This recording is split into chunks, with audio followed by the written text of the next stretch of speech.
Paz do Senhor, amada igreja, amado irmão, amada irmã, sejam bem-vindos a mais um Falando de Deus. Eu espero que esta tarde, esta noite, esta palavra fale grandemente ao seu coração. Antes de entrarmos na palavra, gostaria de fazer uma introdução. Eu queria te perguntar, quem que não se lembra, né, na escola, no meu caso, no primário, hoje eu acredito que se equivale ao ensino básico, quando a professora ensinava como se formavam as chuvas. Aí ela falava no ensino dela que a chuva faz parte do ciclo das águas da terra. Então, no início do ciclo, a luz solar aquece a água que está na superfície da terra, o calor faz com que a água evapore, ou seja, ela vira vapor, ela se eleva ao ar, e à medida que o ar vai se esfriando, o vapor vai retornando ao estado líquido em forma de gotículas. E essas gotículas de água, elas se formam no chamado processo de condensação ou liquefação. Eu juro que eu aprendi isso no primário, mas eu precisei reler para poder relembrar. E as nuvens então são formadas, né, se formam através dessas várias partículas de gotículas de água, e a nuvem começa a juntar as gotículas formando gotas maiores de água. Só que em determinado momento essas gotas ficam muito pesadas, então elas vão cair sobre a terra, né, em forma de chuva. E aí começa todo o ciclo novamente, né, da água que evapora, vai para o céu e assim por diante. E aí os temporais? Os temporais, eles vêm sempre com muita água, raios e trovões. E se caracterizam pelos ventos fortes, trovoadas e relâmpagos. Os relâmpagos são descargas elétricas provocadas pelo choque entre as nuvens e carregadas com muita água e com muita energia. E já o trovão é o som provocado por esse choque. E temos como prever se vai chover? Hoje temos, né, muita tecnologia que nos permite prever as chuvas. As estações meteorológicas conseguem prever as chuvas através de tecnologias de satélite, principalmente satélite. E os satélites mostram, né, a posição, o deslocamento das massas de ar, em conjunto com outras informações, como a umidade, ventos, temperaturas. E através desse estudo, dessa soma de informações, é possível se identificar até o horário e a quantidade de chuvas que estão por acontecer. E o profissional que trabalha nessa área, ele é chamado de meteorologista.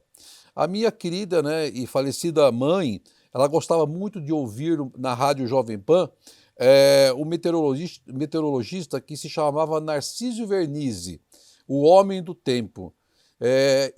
Ele todas as manhãs ele falava do tempo, o que ia acontecer. Naquela época não tinha tanta tecnologia como tem hoje, então nem sempre ele acertava, mas ela sempre ouvia a mensagem, né, e as previsões desse homem. E o que a Bíblia nos ensina a respeito desse assunto? Na palavra de Deus, nós temos um homem do tempo também. Ao invés de meteorologista, ele era chamado de profeta. Um homem que também trouxe para a sua época a previsão do tempo, o que estaria por acontecer. E a sua previsão foi a seguinte: céu azul, muito calor, muita seca, corre porque vai chover.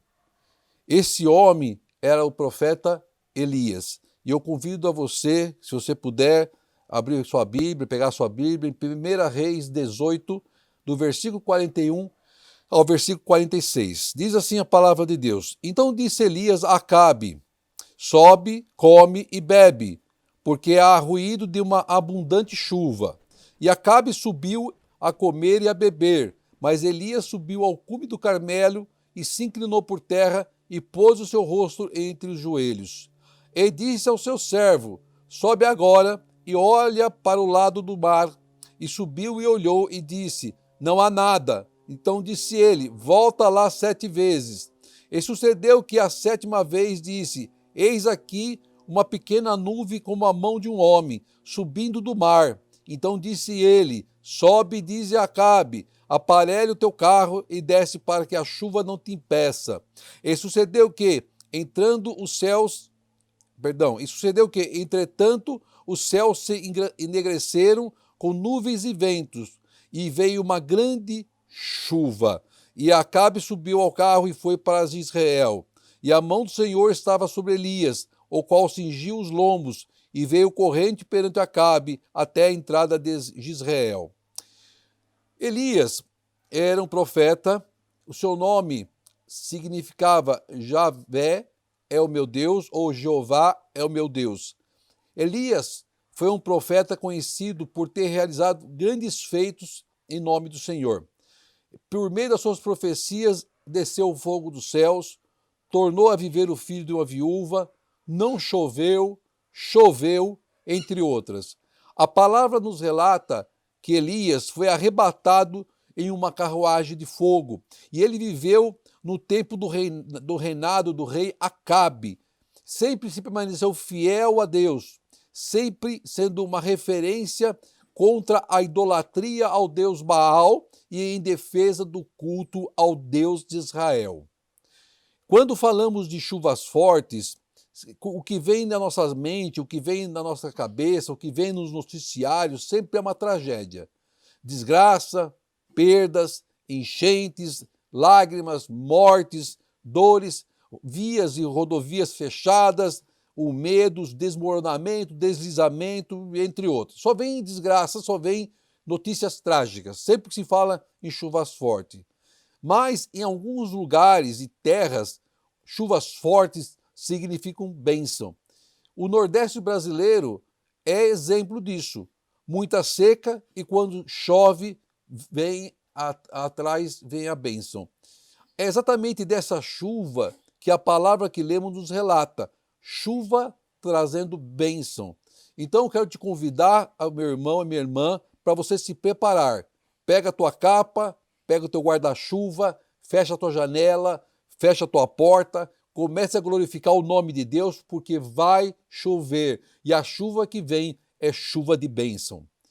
Para as chuvas de bênçãos caírem sobre nossas vidas, sobre as suas vidas, sobre a minha vida, Deus precisa abrir os céus e liberar a chuva sobre as nossas vidas. E é exatamente por isso que a chuva vem do alto, e ela não de baixo. A chuva vem do alto, vem dos céus, vem de Deus. A bênção vem do alto, ela vem do trono de Deus. Quando tudo indicar ao contrário, quando nós olharmos ao nosso redor e nós vemos que só tem seca, parece que as coisas não estão bem, é o momento que Deus entra e libera sobre nós a chuva que traz vida. Quantas vezes esperamos uma resposta de Deus e parece que ela não vem? Vemos somente uma pequena nuvem, mas não damos nenhuma importância para essa pequena nuvem. Não damos nenhum valor para essa pequena nuvem. Mas se nós olharmos com os olhos espirituais, nós vamos ver que essa pequena nuvem é o sinal de Deus de que vai chover, de que a bênção de Deus está chegando sobre nossas vidas. Se voltarmos ao capítulo de 1 Reis, lá no capítulo 17, nós vamos ver que foi o próprio profeta Elias que profetizou ao rei Acabe que não choveria. Está escrito assim, lá no versículo 1 do 17. Então Elias, o tisbita, dos moradores de Gileade, disse a Acabe: vive o Senhor Deus de Israel, perante cuja face estou, que nesses anos nem orvalho nem chuva haverá, senão segundo a minha palavra. Então foi dada a profecia de que não choveria, porque o povo estava em pecado, o rei estava em pecado. Acabe era o rei que governava no tempo de Elias, era o pior rei de Israel. Era um rei terrível, um rei ruim, um governante ruim, péssimo, com baixa popularidade, incapaz de fazer algo bom para o povo. Como se não fosse o suficiente ele ser um rei ruim, pior rei de Israel, ele se casou com a pior mulher do mundo, uma jararaca, chamada Jezebel. Mulher cujo nome significa Baal é marido ou impuro. O nome dela já faz referência a Baal. Ela era assassina, era feiticeira e ela era mandona. Nada a ver com os tempos atuais. Mas ela era mandona. E o rei era uma marionete nas mãos de Jezebel. Foi essa mulher que impôs o culto ao deus Baal em toda Israel e começou a perseguir e matar os profetas de Deus. E nesse tempo de crise moral, de crise espiritual, que Deus levanta o profeta Elias para fazer uma grande e profunda mudança na história de Israel. Elias estava vivendo esse momento de grande crise de sua época. Ser profeta na época de Elias significava sentença de morte. Ser profeta na época de Elias significava ser perseguido, significava viver com medo, se escondendo, fugindo. Eu queria fazer uma parte de uma pregação do pastor Hernandes Dias Lopes, que muito chamou minha atenção e muito me entristeceu pelo relato que ele faz, né, da parte que ele faz na pregação. Ele estava pregando também sobre 1 Reis, capítulo 17. E ele estava falando da crise de nosso tempo, que nada é diferente da crise do tempo de Elias. Havia muitas singularidades. Então ele diz, né, nas suas palavras, né, que vivemos uma crise de identidade e de integridade sem paralelos. Em recentes pesquisas publicadas por um grande jornal, identificou-se que 3 classes são as mais desacreditadas pelo povo, pelas pessoas. A primeira são os políticos. Acho que todos somos unânimes. A segunda, a polícia. E a terceira, pasme, os pastores. Há algum tempo, quando se apresentava como um pastor, isso lhe abriria portas. Hoje, fecha portas. Há algum tempo, palavras do pastor Hernandes, há algum tempo, quando uma moça se candidatava a casar-se com um seminarista ou pastor, era como se fosse um passaporte a um casamento feliz. Hoje, casar-se com o pastor é um contrato de risco. Nos Estados Unidos, a classe que mais se divorcia não é os advogados, nem os engenheiros, nem os comerciantes, mas os pastores. É péssimo, é triste, mas muito triste saber disso. Por isso, a igreja precisa estar em constante oração pelos seus líderes, pelos seus pastores, porque eles são grandes alvos do diabo, de Satanás. Quando um líder é atingido, toda a igreja é atingida. É muito triste, porque eu sou do tempo em que saímos da igreja em ordem e em decência e sempre nos cumprimentávamos na saída da porta da igreja, o pastor, que ali ficava em pé, aguardando os membros saírem e o cumprimentarem, em reverência não ao homem, em reverência à pessoa, a Deus a que ele representava. Infelizmente, isso se perdeu com o tempo. Infelizmente, isso se perdeu com o tempo. Mas vamos voltar à palavra. Agora Elias estava enfrentando um outro momento de luta e dificuldade, juntamente com todo o povo de Israel, que era a seca. Muito sofrimento pela falta de chuvas, havia sinais em toda parte de sofrimento do povo, tudo isso gerado e originado pelo pecado e as consequências do pecado. Eu fico imaginando como é que vivia o cenário daquela época, daquela seca prolongada, como acontece muitas vezes no Nordeste brasileiro. Animais que estavam magros, animais mortos por falta de água, crianças doentes, falta de alimento, de leite, a fome, poços secos. Observe como as consequências do pecado são amargas. A adoração a Baal trouxe grande destruição a Israel. O pecado deixou marcas profundas, marcas dolorosas, amargosas. Se afastar de Deus vai nos deixar marcas, vai nos levar à ruína, vai secar o nosso campo. O povo devia olhar para os céus na esperança de um sinal de chuva, um sinal de esperança, e nada haviam, estavam cegos. Para o povo de Israel, as chuvas seriam um sinal de Deus, um sinal de bênção, um sinal de redenção, da misericórdia de Deus. Mas a idolatria do povo os levou à ruína e à miséria. O pecado nos leva à ruína e à miséria. Diz a história que havia muita abundância para o povo de Deus antes de caírem no pecado. De Gaza a Jafá, as planícies marítimas eram imensas, com seus imensos campos de trigo. Notados pastos na planície de Saron, nos vales de Siquém eram férteis, nos campos que cercavam Jericó havia cultivo de cevada, lentilhas, gergelim, alfafa, milho, abóboras, tudo aquilo que era benção secou, se perdeu pela seca, queimou com o calor do sol, em consequência do pecado.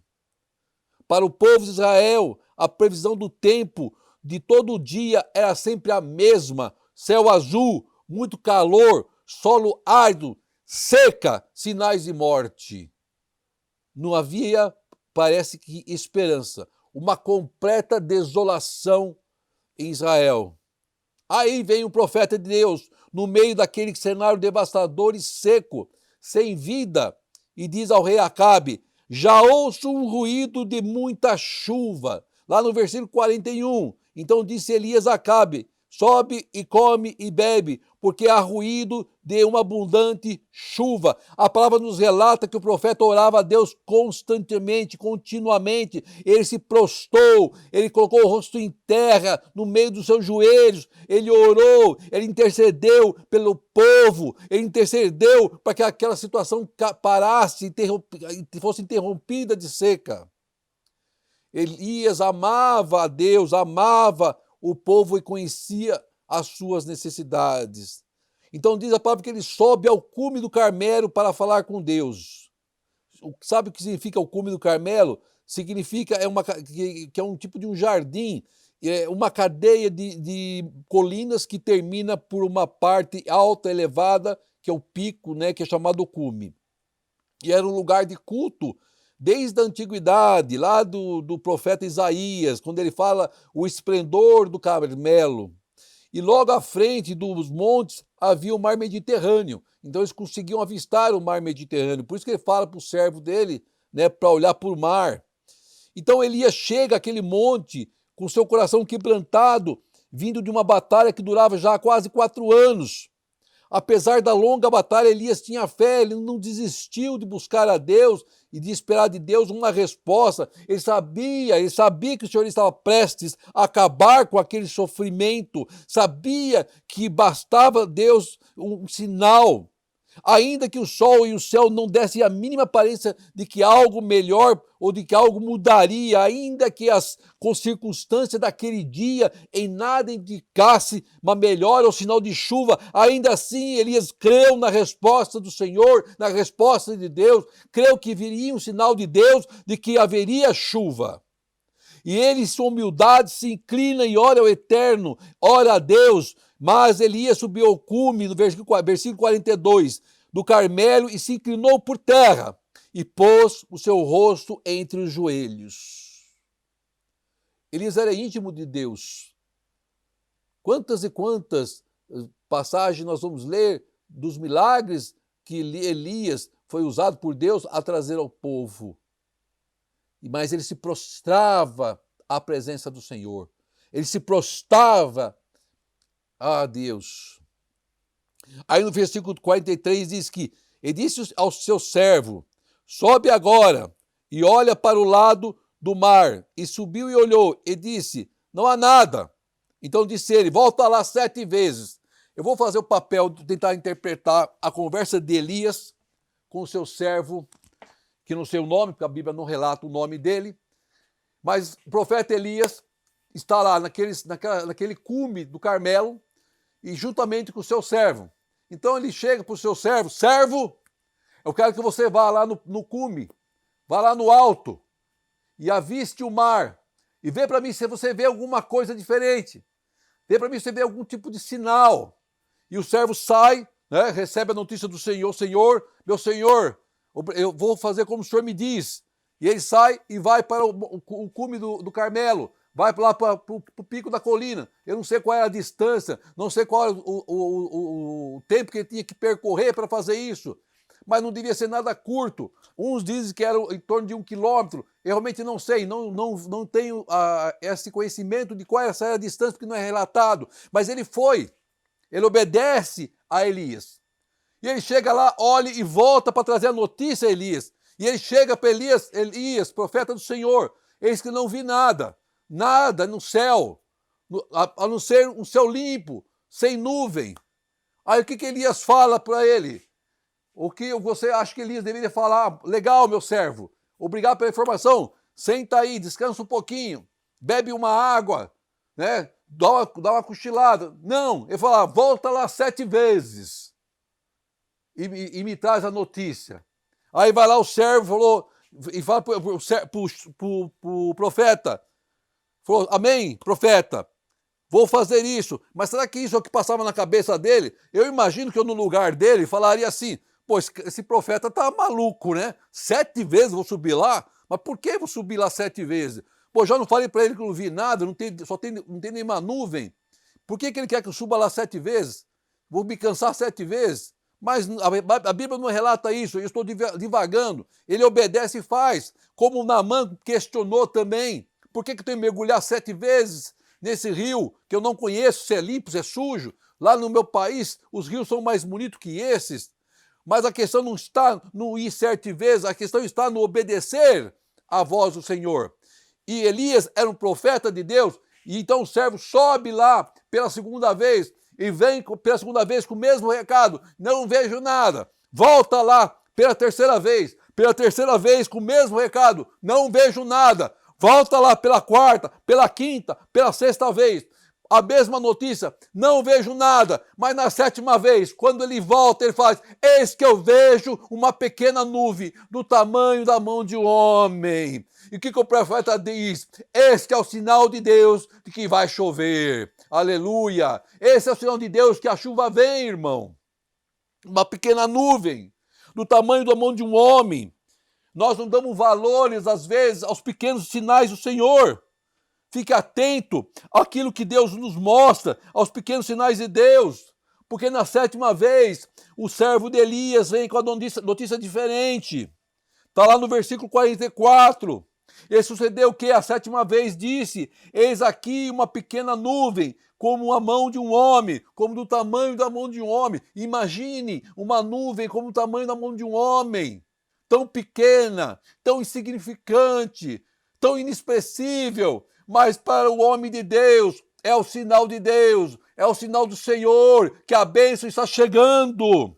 E ele diz então lá, subindo do mar, disse ele, sobe, diz Acabe, aparelha o teu carro e desce, para que a chuva não impeça. Por quê? Porque viria a chuva em abundância. Porque quando Deus faz alguma coisa, vem em abundância. Quando Deus opera em nossas vidas, vem em abundância. Não despreze os pequenos sinais de Deus, porque por trás de um pequeno sinal está uma grande, uma enorme bênção do Senhor, porque Deus fala de forma diferente do que o homem imagina, porque Deus opera de forma diferente que o homem imagina. O homem imagina que Deus vai vir com trovoadas, com raios, com banda, com o chão estremecendo. Não, Deus às vezes age de forma sutil.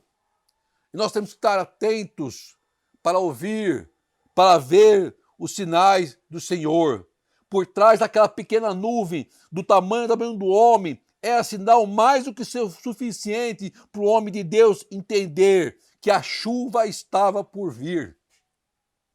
Era um sinal mais do que suficiente para um homem de Deus entender que a bênção havia chegado, que a resposta de Deus havia chegado. Para os meteorologistas, para o homem, uma nuvem do tamanho da mão de um homem não significa nada. Vai se dissipar, não vai acontecer nada.